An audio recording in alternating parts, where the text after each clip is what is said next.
আমাকে একদিন একটা লোক জিজ্ঞেস করছে, হুজুর আপনাকে একটা কথা বলবো। বলছি কি? বলছে হযরত মুহাম্মদ সাল্লাল্লাহু আলাইহি ওয়াসাল্লাম হাদিসে সব ঠিক কথা বলেছেন, একটা কথা আমি মেনে নিতে পারছি না। যে কোন কথাটা ভাই তোমার মানতে অসুবিধা হচ্ছে? বলছে নবীজি বলেছেন পাছার দিক দিয়ে হাওয়া বার হয়ে গেলে ওযু করতে হবে। এটা কেমন কথা হলো না? পাছার দিক দিয়ে হাওয়া বার হয়ে গেল, তাহলে পাছা ধুতে বললো না, অথচ হাত চোখ কান নখ এইগুলো ধুতে বললো কেন? এটা তো অযুক্তিকর ব্যাপার। আমাকে বলছে লম্বা ভালো প্রশ্ন করেছো। মানে ওর মূল উদ্দেশ্য হচ্ছে যে পাছার দিক দিয়ে হাওয়া বার হচ্ছে, তা ওযু করতে কেন বলছে আল্লাহ নবী? হযরত মুহাম্মদ সাল্লাল্লাহু আলাইহি ওয়াসাল্লাম এটা ভুল বলেছেন না? আচ্ছা আপনার কি মনে হয়? আপনার কি মনে হয় উনি ঠিক বলেছেন না? প্রশ্ন যে করেছে ওর প্রশ্নতে যুক্তি আছে না নেই? আছে। ওর যুক্তি এটা যে পাছায় পানি দিয়ে ধুতে হবে, মুখে পানি দিয়ে কুলি করে কেন করতে হবে? দেখুন কোরআন আর হাদিসের কেমন বিচার। আল্লাহু আকবার। আপনি এখান থেকে কলকাতা যাবেন, রায়গঞ্জ থেকে ট্রেনে উঠেছেন, বাড়ি থেকে দুধ ঘি মাখন খেয়ে গেছেন। এখন ওইখানে প্রথমে গিয়ে দেখছেন যে গেটে উঠে ট্রেনের ভিতরে একটা লোক, নাকে আপনার সেন্ট এলো ঝালমুড়ির সেন্ট, টক আচার দিয়ে বেশ ভালো করে বানিয়ে দিচ্ছে।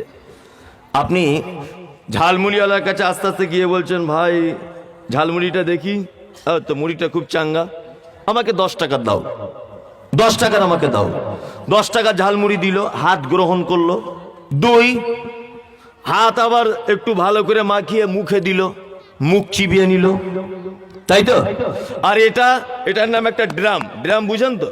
এর কাজ শুধু নিচের দিকে ক্লিয়ার করা, এর কোনো অপরাধ নেই। এখানে যদি আপনি খাদ্য ডিস্টার্ব করেন তাহলে ওখান থেকে কিন্তু হাওয়া বার হবে। আপনি দুধ মাখন ঘি গরুর গোস্ত পোলট্রি জনমের খাওয়া এই পর্যন্ত খেয়েছেন, ওকে তো ক্লিয়ার করতে হবে, ওর তো কাজ ওটা, তাই না?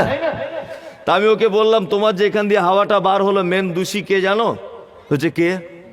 মেন দোষী সর্বপ্রথম তোমার মন। তোমার মন বলেছে ঝালমুড়ি খেতে হবে। তারপরের দোষীকে তোমার হাত মুড়ি গ্রহণ করেছে, তোমার চোখ দেখেছে, তোমার মুখ ঝালমুড়ি চিবিয়ে চিবিয়ে পেটের ভিতরে ভরেছে। তাহলে বলুন পাছার দোষ না গোটা অঙ্গ প্রত্যঙ্গ যেগুলোর নাম বললাম এদের দোষ? কাদের দোষ? অঙ্গ প্রত্যঙ্গের দিল দোষ। হযরত মুহাম্মদ সাল্লাল্লাহু আলাইহি ওয়াসাল্লাম জাতালোক ছিলেন না, জাতালোক ছিলেন না তিনি।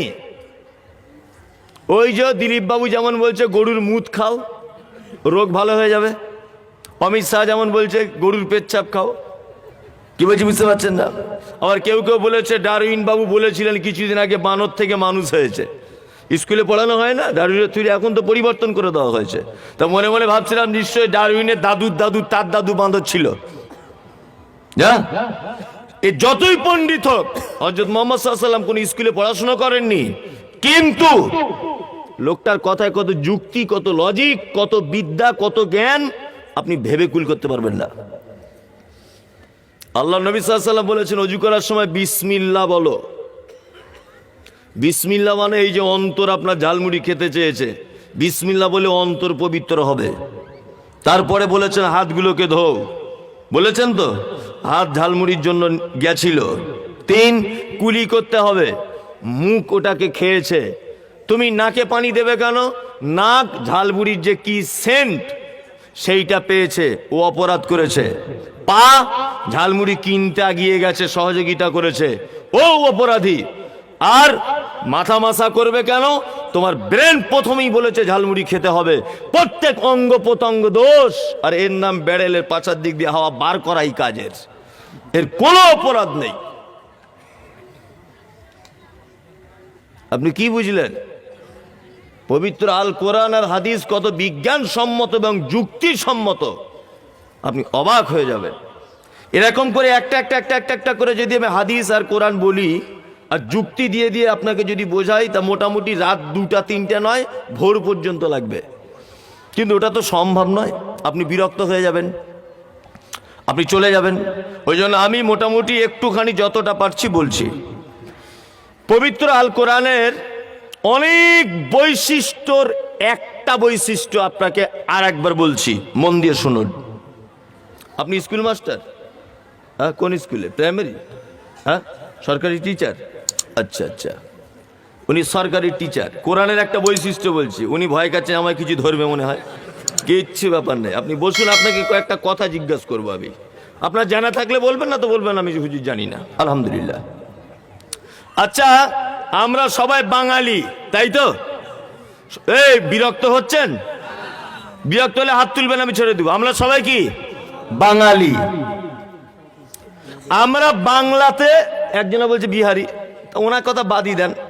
তা আমরা যারা বাঙালি, আমরা বাংলা ব্যবহার করি, তাই তো?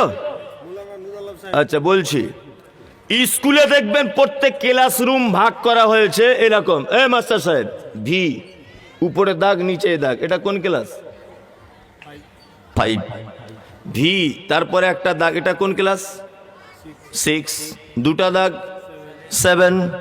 আচ্ছা বলুন তো এটা কোন ভাষা? রোমান হরফের। মানে পাগল তো গাছে ধরে না, পাগল গাছে ধরে ধরে না। আমরা বাঙালি বাংলাতে পড়াশোনা করব, রোমান দেশের ভাষা দিয়ে আমাদের ক্লাস ভাগ করা হচ্ছে। আর এখন স্কুলের সিস্টেমটা আবার বলে দিই, খারাপ করে ভাববেন না কেউ। এখন দেখবেন স্কুলে যারা চাকরি পেয়ে যাচ্ছে, তারা ওদের বেটাগুলোকে মিশনে ভর্তি করছে,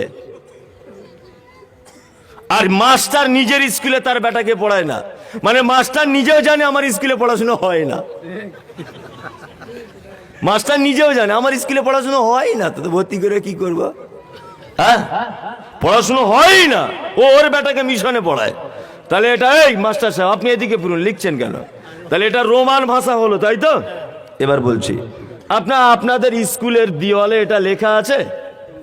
দয়া করে ছাত্র ছাত্রীরা, তোমরা কেউ এই দেওয়ালে সাইকেল রাখিবেন না, এরকম স্কুলের দেওয়ালে লেখা থাকে না? অনেক স্কুল, আপনার না থাকলেও থাকে, থাকে তো? আচ্ছা, এই যে শব্দগুলো লিখেছে, এটা কি কোনো অশিক্ষিত লোক লিখেছে, না এটা লিখেছে হেডমাস্টারের পরামর্শে, বা এনার মতো কোনো টিচারের পরামর্শে? কোন টিচারের পরামর্শ লিখেছে যে মাস্টার বলছে যে দেয়ালে ছাত্রছাত্রীরা সাইকেল রাখছে, দেয়ালটা পড়ে যেতে পারে, এক কাজ করে এখানে দেয়ালে লিখে দাও ছাত্রছাত্রীরা কেউ সাইকেল এখানে রাখিবে না।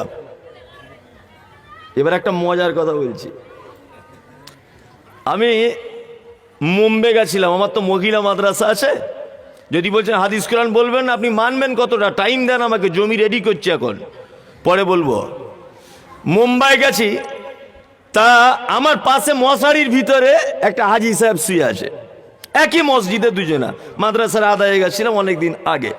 তা হাজি সাহেব কিন্তু ও হিন্দি জানে না, তা আমি মশারিতে শুয়ে আছি, ও শুয়ে আছে ফজরের আগে, না খালি গায়ে, মশারিতে না, দুজন দুই সাইডে কাঁথা গায়ে দিয়ে।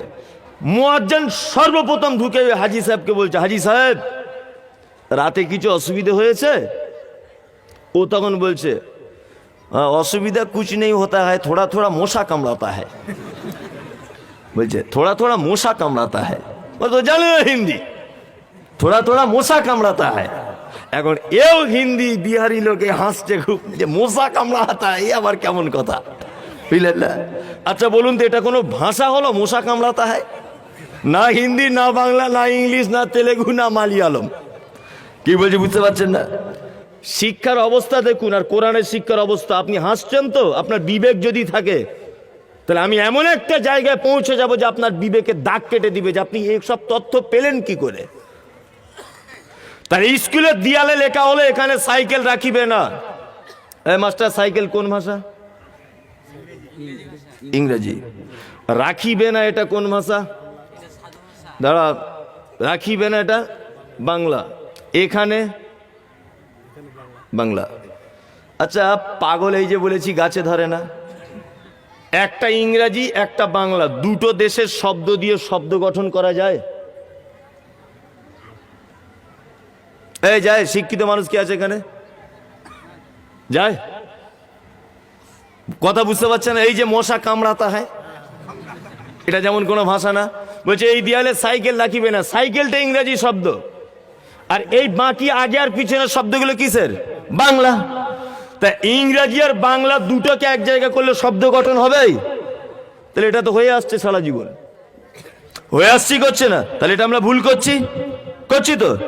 সাইকেলের টোটাল পার্টস আমরা ইংরেজিতে বলি, যেমন মারগাট এটা ইংরেজি, চেন এটাও ইংরেজি, বেল এটাও ইংরেজি, সিট এটা ইংরেজি, কাভার এটাও ইংরেজি, সাইকেল এটাও ইংরেজি, স্পক এটাও ইংরেজি, বেল এটাও ইংরেজি।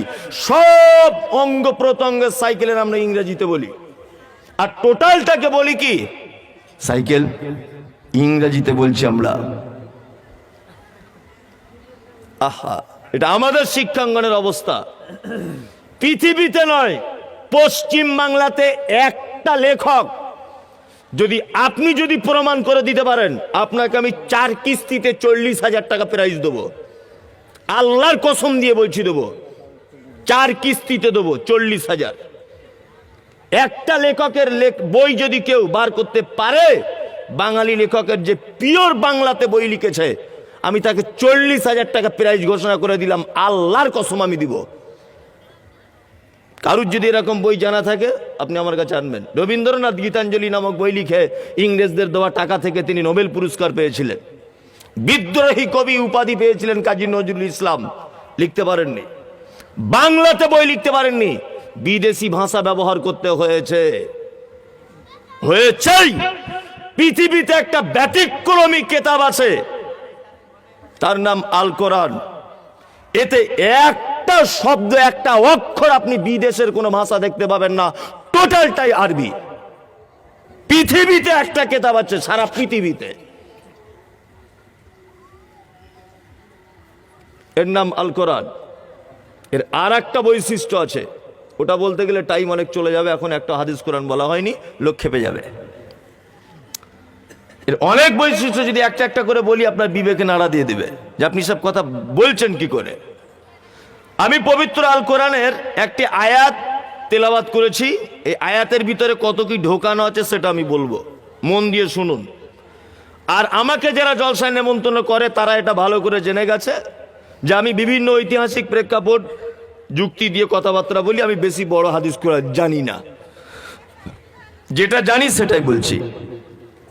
আমি আমার আগে যিনি বক্তব্য রেখেছেন উনি নারী সম্পর্কে বক্তব্য রেখেছেন, তাই তো?